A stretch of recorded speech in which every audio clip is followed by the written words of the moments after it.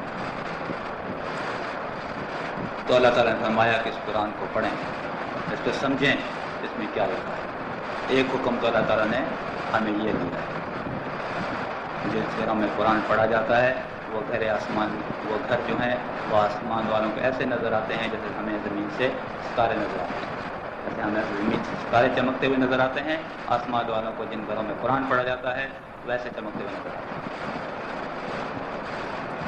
قرآن سراسر شفا ہے، قرآن میں شفا ہے، دنیا کی برائیوں سے بھی شفا ہے، بیماریوں کی شفا ہے اور روحانی بیماریوں کی بھی شفا ہے۔ اس میں اللہ تعالیٰ نے شفا رکھی ہے، فیہ شفاء للناس، انسانوں کے جسم میں شفا ہے، روحانی بیماریوں کے لیے شفا ہے اور جسمانی بیماریوں کے لیے شفا ہے۔ ایک میں طریقہ آپ کو بتا دوں، کتنی بھی بڑی بیماری ہو آپ فجر کی سنتوں کے اور نفلوں فرضوں کے درمیان 41 دفعہ الحمد شریف پڑھیں، میم بسم اللہ ساتھ پڑھیں اور بسم اللہ کی آخری میم جو ہے وہ الحمد کے ساتھ ملا کے پڑھیں، 40 دن تک پڑھیں، انشاءاللہ شفا ہو جائے گی، اور ہمیشہ پڑھتا رہیں، شفا ہے، الحمد شریف میں شفا ہے۔ تو قرآن میں شفا ہے کیونکہ اللہ تعالیٰ نے فرمایا کہ یہ شفاء للناس، اس میں انسانوں کے لیے شفا ہے۔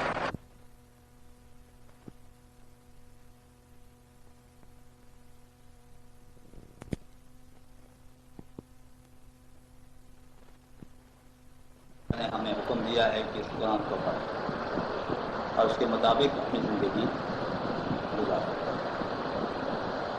دوسرا حکم اللہ تعالیٰ نے ہمیں یہ دیا، ان الصلاۃ تنہی عن الفحشاء والمنکر، کہ نماز جو ہے وہ تمام برائیوں سے، بڑے کاموں سے، بڑے گناہوں سے اور چھوٹے گناہوں سے روکتی ہے۔ نماز جو ہے وہ ہر برائی کے کام سے روکتی ہے۔ ان الصلاۃ تنہی عن الفحشاء والمنکر، نماز ہر بے حیائی کے کام سے اور منکرات میں سے روکتی ہے۔ اب اگر ہم اپنی زندگی پہ غور کریں کہ ہم نماز بھی پڑھتے ہیں اور 5 وقت کی الحمدللہ نماز پڑھتے ہیں، ہمارے اس مسجد میں جو تشریف رکھتے ہیں میں نے بہت سارے دیکھے الحمدللہ 5 وقت کی نماز پڑھتے ہیں، لیکن 5 وقت کی نماز پڑھنے کے بعد پھر برائی کرتے ہیں۔ دیکھیں ہم کتنی برائیاں کرتے ہیں۔ ہم نماز بھی پڑھتے ہیں، ہم داڑھی بھی ملاتے ہیں، ہم نماز بھی پڑھتے ہیں، ہم جھوٹ بھی بولتے ہیں، ہم نماز بھی پڑھتے ہیں، ہم بے ایمانی بھی کرتے ہیں، ہم نماز بھی پڑھتے ہیں، کم تولتے ہیں، ہم نماز بھی کرتے ہیں، نماز بھی پڑھتے ہیں، VCR بھی دیکھتے ہیں، ہم نماز بھی پڑھتے ہیں، ٹی وی بھی دیکھتے ہیں، ہم نماز بھی پڑھتے ہیں اور زنا بھی کرتے ہیں، چوری بھی کرتے ہیں، ڈاکے بھی ڈالتے ہیں۔ پھر ہمیں نماز، جب اللہ تعالیٰ نے فرمایا کہ نماز بے حیائی یہ برے کاموں سے روکتی ہے تو ہمیں یہ نماز کیوں نہیں روکتی؟ سوچنے کی بات یہ ہے کہ اللہ تعالیٰ کا کلام تو سچا ہے، اللہ تعالیٰ کا کلام سچا ہے۔ جب اللہ تعالیٰ نے فرمایا کہ نماز روکتی ہے بے حیائی برے کاموں سے تو پھر ہمیں کیوں نہیں روکتے ہم؟ پھر یہ نماز ہمیں کیوں نہیں روکتی؟ یہ نماز ہمیں داڑھی رکھنے پہ مجبور کیوں نہیں کرتی؟ یہ نماز ہمیں سچ بولنے پہ مجبور کیوں نہیں کرتی؟ یہ نماز ہمیں کم تولنے سے منع کرنے سے کیوں نہیں روکتی؟ آج ہم بازار میں چلے جاتے ہیں، آج دیکھیں فروٹ کا موسم ہے تو کیا کرتے ہیں؟ نمازی آدمی اوپر سے اچھا مال ہوگا اور نیچے سارے بہت کن مال بھرا ہوا ہوگا، اور پھر کیا کرتے ہیں جب گراہک آتا ہے تو پیسے اس سے پورے دیتے ہیں اور سامان ایسے بھر کے دیتے ہیں، گھر جا کے دیکھو تو آدھا خراب آدھا سچ، اور پھر نماز پڑھتے ہیں۔ کیا نماز ہم کو یہ منع نہیں کرتی کہ تم دھوکہ مسلمان سے کیوں کرتے ہو؟ جب اس سے پیسے پورے لیتے ہو تو سامان اچھا کیوں نہیں کرتے؟ کہ نماز ہمیں کیوں نہیں روکتی؟ اللہ تعالیٰ کا کلام جھوٹا ہے؟ کیا اللہ تعالیٰ نے ہمیں ایسے ہی فرما دیا کہ نماز وہی ہے تو روکتی؟ مقصد یہ ہے کہ ہم نماز پڑھتے ہیں لیکن نماز کو نماز نہیں پڑھتے، جیسی نماز پڑھنا ہے ویسی نہیں پڑھتے۔ آئے جلدی نفل وضو کیا، پتہ نہیں وہ بھی صحیح کیا یا غلط کیا، اور ادھر ادھر دے کے جاؤ چل بھی اپنے گھر چلے جاؤ۔ ایسے مسجد میں سے بھاگتے ہیں جیسے کسی نے پکڑ رکھا ہو، جیسے دروازہ کھلے اور بھاگیں، بس یہ ہوتا ہے۔ کبھی نماز ختم ہو اور ہم بھاگیں، کچھ نہیں سوچتے کہ ہم نے کیا پڑھا ہے کیسے پڑھا ہے، بس آیا رکھ ٹکاتے پورے کے بعد نماز کو نماز کیسے نہیں پڑھتے؟ اور جس نماز کو نماز کیسے نہیں پڑھتے تو وہ نماز ہمیں برائیوں سے کیسے روک ہی نہیں سکتی۔ ہاں، نماز کو نماز کر کے پڑھیں اور پھر وہ روکے گی نماز، بے شک نماز برائیوں سے روکتی، اس میں تجربے والی بات ہے کہ نماز بے حیائی برے کاموں سے روکتی، اور ہمیں نہیں روکتی اس لیے کہ ہم نماز نہیں پڑھتے۔ نبی صلی اللہ علیہ وسلم تشریف فرماتے، ایک صحابی باہر سے آیا، اس نے جلدی وضو کیا اور نماز پڑھی اور آ کے السلام کا عرض کیا۔ نبی صلی اللہ علیہ وسلم السلام کا جواب دیا، فرمایا ارجع فصلی انک لا تصلی، جاؤ واپس جاؤ اور نماز پڑھو، تو میں نماز نہیں پڑھی۔ تو پھر گیا، پھر ایسی نماز پڑھی، پھر آیا، نبی صلی اللہ علیہ وسلم پھر یہی فرمایا کہ جاؤ نماز پڑھو، تو میں نماز نہیں پڑھی۔ تیسری دفعہ جب وہ آیا اس نے فرمایا، عرض کیا یا رسول اللہ مجھے بتائیں کہ نماز میں کیسے پڑھیں۔ نبی صلی اللہ علیہ وسلم نے فرمایا کہ جب تم آؤ تو اچھی طرح سے وضو کر کے آؤ، پھر تسلی سے کھڑے ہو، اور ہر رکعت ہر نماز رکوع یا اس کا ہے، سجدہ ہے، قیام ہے، وہ تسلی سے کرو، اور جو کچھ پڑھو سوچ کے پڑھو کہ تم نے کیسے پڑھ رہا۔ ایسے نہیں کہ کھڑا ہوا الحمدللہ رکوع میں گیا، رکوع سے سیدھا سجدے میں چلا گیا، ایسے ایک سجدے سے اٹھا ہی نہیں ہے، دوسرے سے پھر چلا گیا، اور پھر کیا ہوتا ہے جیسے مرغا دانے چکتا ہے اس حساب سے نماز پڑھی، چل بھی بات وہ نماز میں برائیوں سے بے ہے اس کام کیسے روکے؟ نہیں روک سکتے۔ ہاں، نماز کو نماز کر کے پڑھیں پھر روکیں۔ اور دوسری بات یہ ہوتی ہے، کیا ہوتا ہے کہ ہم نماز پڑھتے ہیں لیکن ہمارا دھیان کہیں اور ہوتا ہے۔ عشاء کی نماز ہو رہی تھی، ایک شخص اور مولوی صاحب عشاء کی نماز پڑھا رہے تھے، تھوڑے وقت میں کو بھول گئے، جب سلام پھیری تو کچھ آدھے دو نظر پایا کہ آدھے کچھ کہنے لگا کہ 2 رکعتیں ہوئی ہیں، کسی نے کہا 4 رکعتیں ہوئی ہیں، کسی نے کہا 3 رکعتیں ہوئی ہیں، یاد کسی کو بھی نہیں کتنی، کیونکہ دھیان تو کسی کا بھی نہیں کہ کتنی رکعتیں ہوئی ہیں۔ ایک شخص نے کہنے لگا جی 2 رکعتیں ہوئی ہیں، دوسرے نے کہا کہ 2 رکعتیں کیسے ہوئی ہیں؟ آدھے لوگ کہتے ہیں کہ 4 رکعتیں ہوئی ہیں، کچھ کہتے ہیں 2 تم کہتے تم وہ سکھ سے کیسے کہہ سکتے 2 رکعتیں؟ بولا ہاں جی 2 ہی رکعتیں۔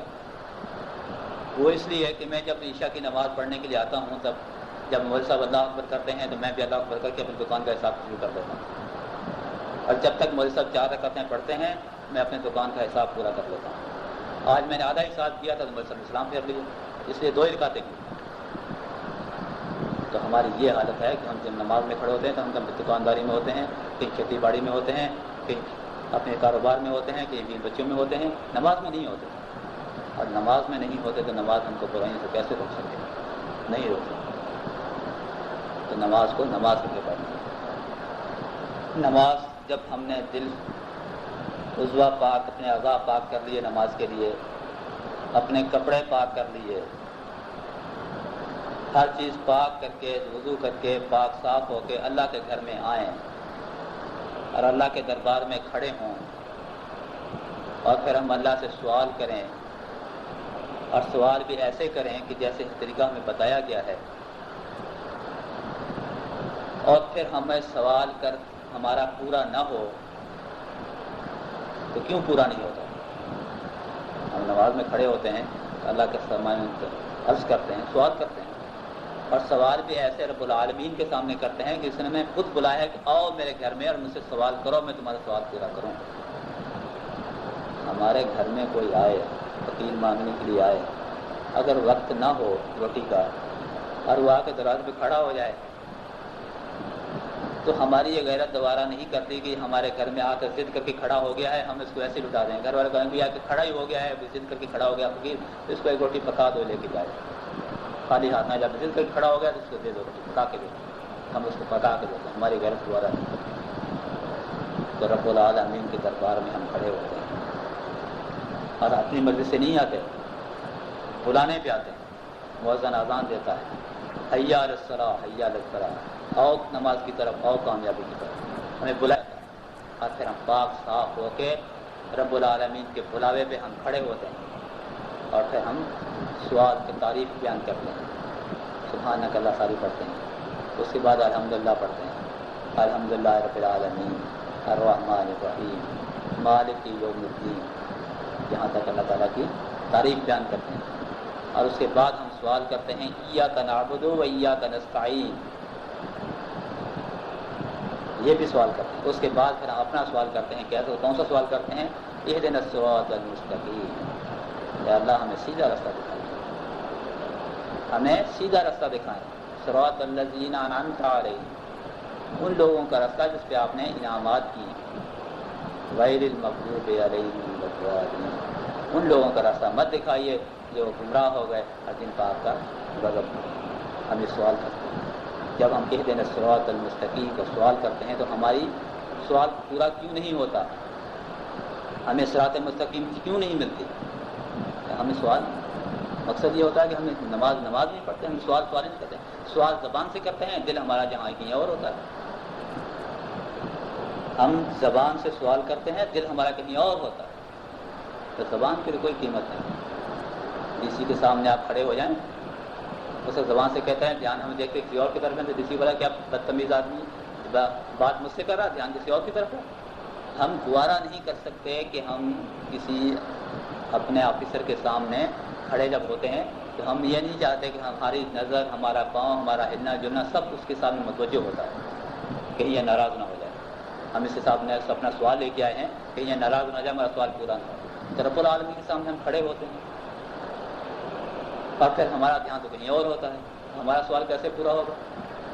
اس لیے نماز جب آسمان کی طرف جاتی ہے تو پرانے کپڑوں میں لپیٹ کے پھر واپس منہ پہ مار دی جاتی ہے، اللہ تعالیٰ کی کوئی قیمت نہیں، منہ پہ مار دی جاتی ہے، تو وہ نماز ہمارے سوال کیسا پورا کرے گی؟ اسی لیے ہمارا سوال پورا نہیں ہے۔ ہم نماز پڑھتے ہیں لیکن دن بدن قرآن پڑھتے ہیں، تو ہم نماز کر کے پڑھیں۔ حضرت عمر رضی اللہ تعالیٰ عنہ کے دور میں ایک شخص کسی عورت پہ عاشق ہو گیا، اس سے محبت ہو گئی، وہ جب گھر سے نکلے تو اس کے پیچھے اور جب تک گھر وہ نہیں جائے تو اس کے پیچھے گھر تک گیا تو اس لوٹ گیا۔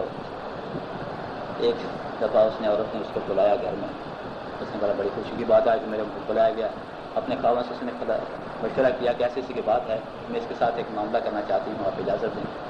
اس نے کہا ٹھیک ہے۔ اس عورت نے اس مرد کو، لڑکے کو بلایا گھر میں، بولا میرے پاس کیوں آتے ہیں تم لوگ، میرے پیچھا کیوں کرتے ہو؟ اس نے بولا ایسی کی بات ہو گئی ہے، میرے سے آپ سے محبت ہو گئی ہے۔ اس نے بولا ٹھیک ہے بھائی، میری ایک شرط ہے، اگر وہ شرط تم پوری کر دو تو پھر اس کے بعد جو تم کہو گے میں پورا کروں گا۔ ٹھیک ہے، کیا شرط ہے؟ شرط یہ ہے کہ تم 40 دن تک تکبیر اولیٰ کے ساتھ نماز جو ہے وہ حضرت عمر کے پیچھے پڑھنی ہے۔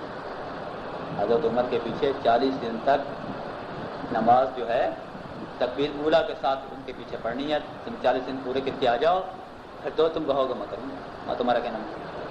بڑا خوش ہوا، یہ کون سی بات، 40 دن تو یوں گزر جائیں گے، یہ کون سی بات ہے؟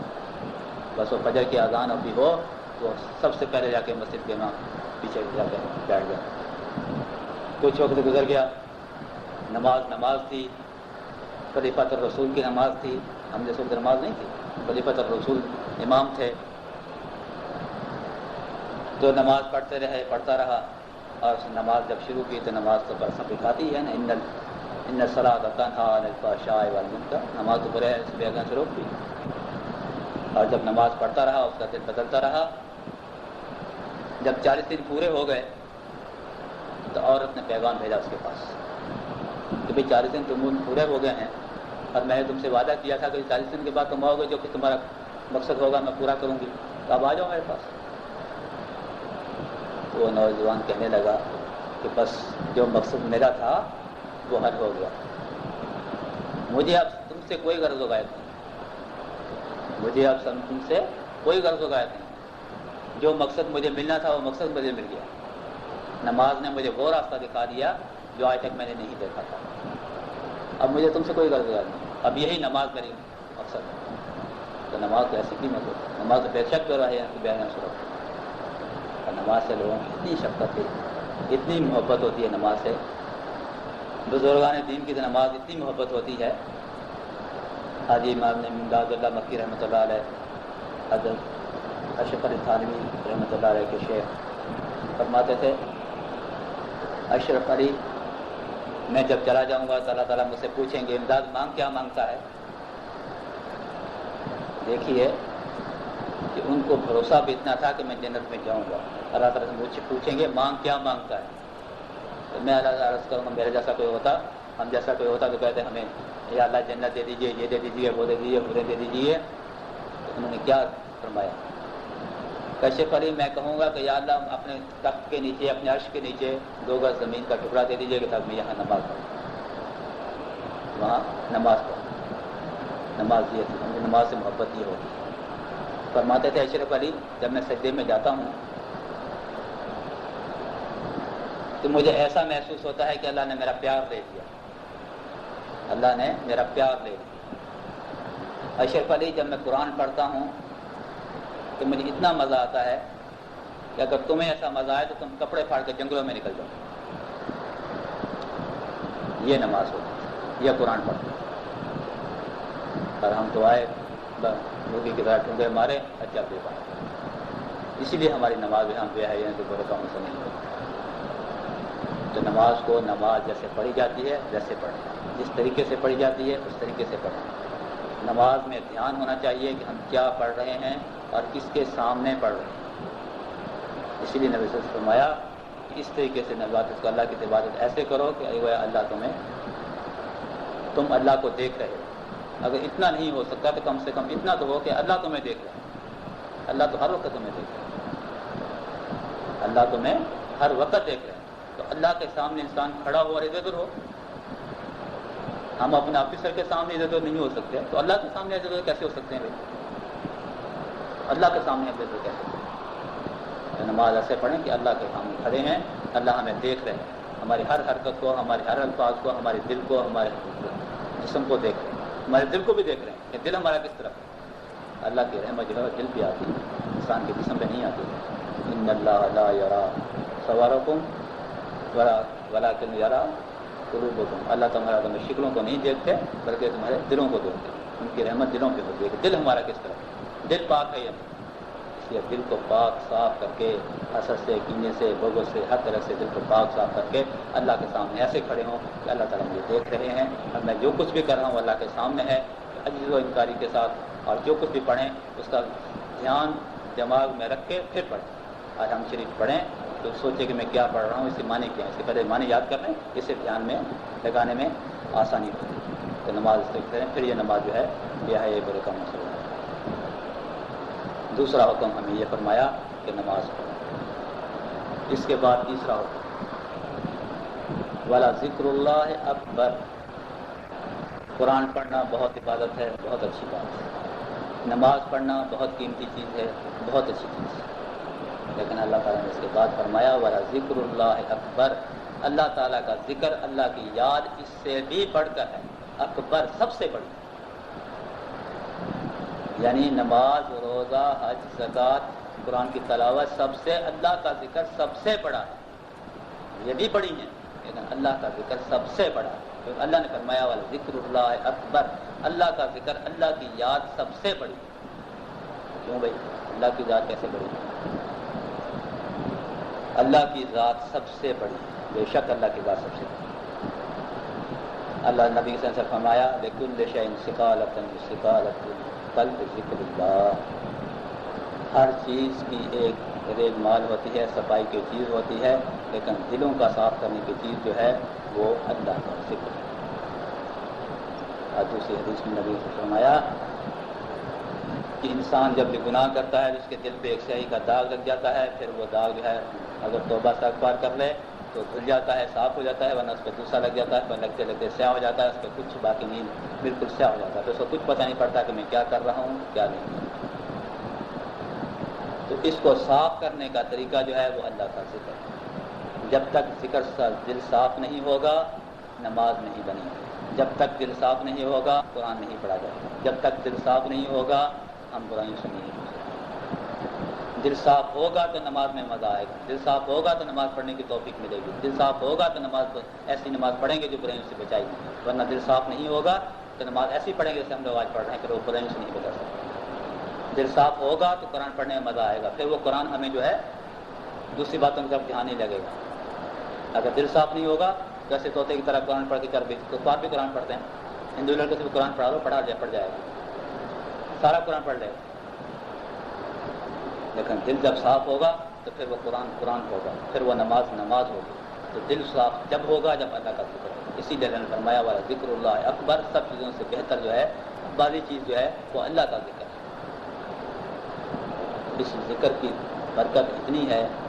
دیکھیے ایک چیز اور ہے، تو ذکر کرنے سے اب انسان کا اور جس کا ذکر کیا جائے اس میں ایک رابطہ قائم ہو جاتا ہے. کسی انسان سے اگر محبت ہو جائے تو اس میں بھی دل چاہتا ہے کہ یہ میں اس انسان کا بار بار نام. مجنون کو لیلا سے محبت ہوگی تو مجنون بار بار لیلا کا نام لیتا ہے. اور اس کے ابھی بھی آج کل زمانے میں کسی سے محبت ہو جائے تو ہر اٹھتے بیٹھتے اسی کا دھیان خیال میں رکھتا ہے، اسی کا دل میں رہتا ہے اور اس کا زبان سے اسی کا نام نکلتا ہے. تو جس رب العالمین کے سامنے اگر ساری ہماری محبت ہو جائے تو ہمارا بھی نام زبان سے نام نکلے گا نہیں، صرف اللہ ہی نکلے گا، اللہ ہی نکلے گا. تو جب ہم زیادہ اللہ کا نام لیں گے تو ہمارا اور اللہ تعالیٰ کے بیچ میں ایک